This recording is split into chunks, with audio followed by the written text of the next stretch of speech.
Здравствуйте, меня зовут Плахин Максим, мне 6 лет.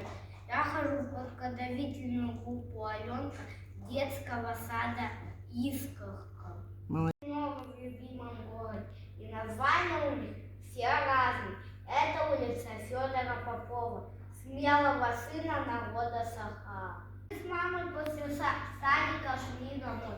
Я увидел вывеску и прочитал: улица Федора Попова. Кто такой Федор Попов? И почему эта улица названа в честь него? Спросил я с интересом у мамы. Мама сказала, что это герой Советского Союза. На занятиях краеведения Светлана Петровна рассказала нам о героическом подвиге Федора Попова. Наши воспитатели провели развлечения.